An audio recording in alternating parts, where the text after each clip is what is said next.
Hi everyone. In this video of Accelerated Chess Dragon, we're going to be looking at a game played by Alexander Alekhine and Jose Raul Capablanca. This was played in the 1927 International Masters Tournament in New York, USA. And without further ado, let's look at this game. Alekhine starts by playing d4, and now knight f6 by Capablanca. We have c4, and now e6. And here comes knight f3. And here, if Capablanca wanted to, he could go into the Bogo Indian by playing bishop to b4 check. And after this, white could continue with something like bishop to d2, let's say queen e7. And, well, there are a lot of ways to continue from here. Like, white could kick the bishop away, and so on and so forth. But instead of playing bishop b4 check, Capablanca actually decides to play b6 and go into the queen's Indian defense. We have g3, bishop to b7, bishop to g2, and now c5. So striking at the center. d5 by Alekhine, and this is actually a temporary pawn sacrifice, and you'll see how this works. Capablanca takes the pawn, and Alekhine does not recapture. If he recaptures, then Capablanca can happily just capture back with his bishop, and he will be fine. He can put this knight on c6. Maybe he can trade this bishop for that knight if he wants. So you should not play c takes d5. Alekhine instead must take advantage of the fact that the bishop is undefended on this diagonal, and he played knight h4. And with knight h4, of course, you cannot capture the c4 pawn because you're going to lose your bishop, and after that, your rook on a8 as well. So Capablanca just continues development. He plays g6.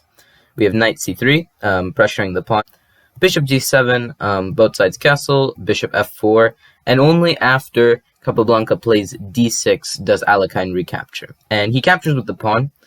So, okay, this is now a good position for him. He has more space, and he's also given Capablanca a weak backwards pawn. And he needs to find a way to play against it. So we have knight h5 by Capablanca. Capablanca is, of course, not only threatening knight captures f4, which would win a piece, since if you capture back with the g-pawn, you lose your knight on h4. But he's also threatening the simple g5, which would just win a piece like that. So we have bishop d2. Alekhine retreats his bishop back. Now knight d7. So Capablanca just continues development. We have f4, and now a6. Capablanca wants to play something like b5 and expand on the queen side. As we can see, Alekhine wants to get a kingside attack. We have bishop f3, and the point of bishop f3 is to try to double Capablanca's pawns, and then the advance of f5 and f6 can be a lot more easily achieved. So we have knight h to f6. Capablanca just brings his knight back. And now a4 by Alekhine, just trying to control some space. But there is one downside with this a4 move. And this is the main reason why Capablanca actually played his next move. He played c4. And the main reason why a4 is a bad move is because it weakens the b3 square severely. So if Capablanca can get either his knight or another piece into the b3 square, then surely Alekhine will have a hard time getting rid of it. So with c4, Capablanca is planning the maneuver knight to c5 and then knight to b3. But Alekhine is not going to allow that to happen. He plays bishop e3. Point being that now if Capablanca goes for the knight c5 idea, then Alekhine is just happy to capture on c5 and double Capablanca's pawns. So we have queen c7, just getting ready to play knight c5. We have g4 and now knight c5. And Alekhine just lets the knight stay there, because he knows that if he now captures the knight, then queen takes c5 check will be played. And after king h1, you can play knight d7, and the knight is going to go to c5 after you move the queen. So let's say you play, I don't know, rook c1, queen c7, and let's say you play e3, knight c5, and the knight can now jump into either d3 or b3. You can honestly choose which one. So this would be an idea that Capablanca would have if Alekhine were to capture the knight on c5. Instead, he just plays g5 and gets ready for Capablanca's knight to get into b3. So we have knight fd7, just defending the knight on c5. Now if bishop takes c5 is played, you're not even going to play queen takes c5. You can just play knight takes c5, and your knight's getting into b3 a lot quicker. So we have f5. Alekhine wants to open the position up, and he wants to really get an attack against Capablanca. And now we have rook fe8, attacking the bishop. And like I said, if the bishop captures the knight, then knight takes c5, and b3 is weak. So instead, bishop to f4 by Alekhine. And Alekhine is kind of targeting the d6 pawn. If he can get a move like knight to e4 in, once this knight moves away from c5, of course, then there's an idea of knight takes d6 or bishop takes d6. And once that pawn is gone, there's essentially a passed pawn that white can use. So bishop to e5. Capablanca is not letting Alekhine take that pawn. And now we have bishop g4. Alekhine is just waiting to see what will happen. And now we have knight b3. It's f takes g6. And this is a nice puzzle for you. What would happen if Capablanca captures this rook? So he plays knight takes a1.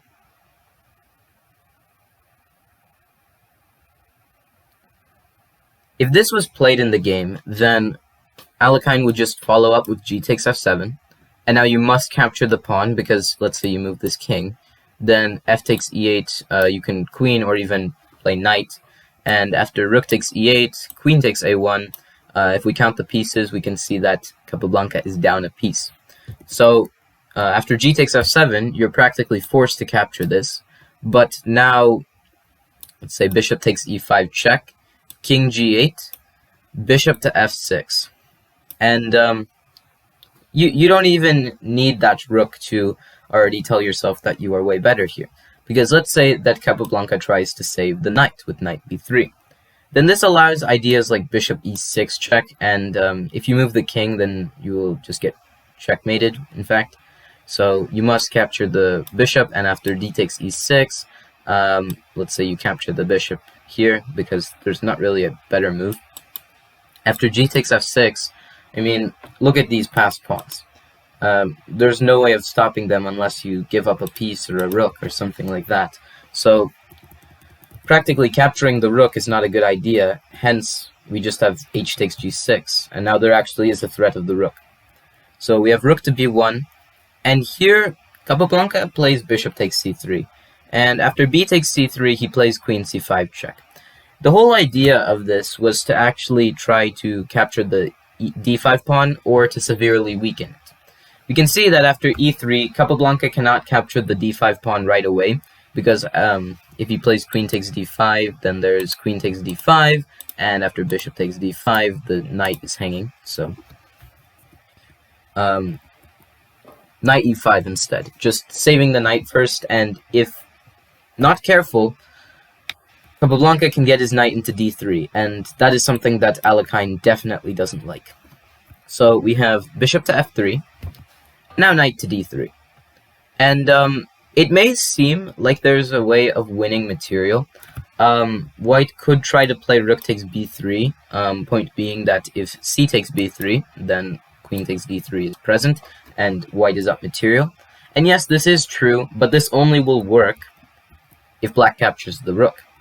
He doesn't have to do that, and after rook takes b3, knight takes f4, there are so many weaknesses around white's camp. You can see that this e3 pawn is weak, this d5 pawn is weak, this g5 pawn soon enough will be weak, and this knight is very misplaced. So I honestly can't tell what white's doing here. So you can't play rook takes b3. Instead, king h1 was played, and before capturing the f4 bishop, we have bishop takes d5, just grabbing a pawn. We have rook takes b3.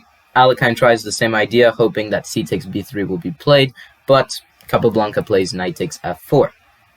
Now we have rook b1, just retreating the rook.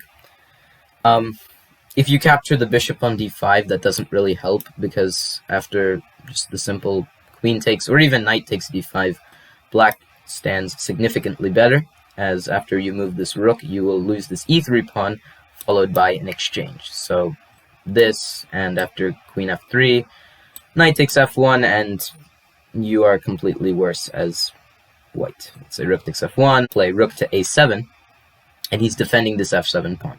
So white has really no breakthrough. So instead, we have rook to b1. Alekhine is now going to lose a second pawn after rook takes e3, so this is really not a good position for him. So we have knight g, and here Capablanca has a very nice way of forcing more piece exchanges.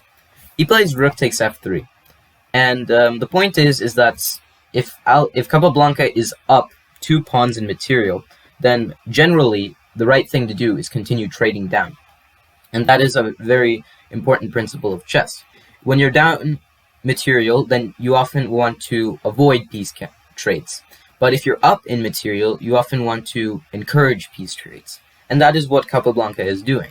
He is up 2 pawns, so he wants to trade all of the pieces off. So let's see how this turns out for Alekhine. Rook takes f3, quite obvious. Knight takes g2. You could capture the rook right away, but this would allow queen takes f3, and this would actually allow Alekhine to rebound. After knight d5, rook to d1, knight c7, Alekhine has potential here. He's down 2 pawns, but he still has a way of trying to continue the game. So instead we have knight takes g2, just capturing the knight. And if you move the rook, let's say you move it anywhere, doesn't matter, then knight e3 check will just win the queen. So that cannot happen. And instead, we just have king takes g2. And now you could play bishop takes f3 and then capture the g5 pawn.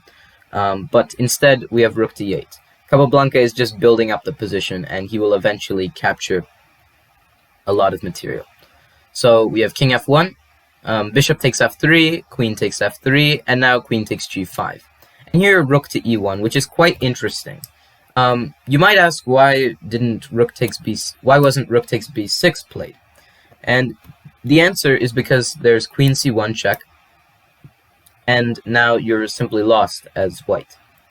You must play king g2, or king f2, it doesn't matter, because if you go king to f2, then there is the option of playing queen d2 check, and no matter where you go, you're losing this queen.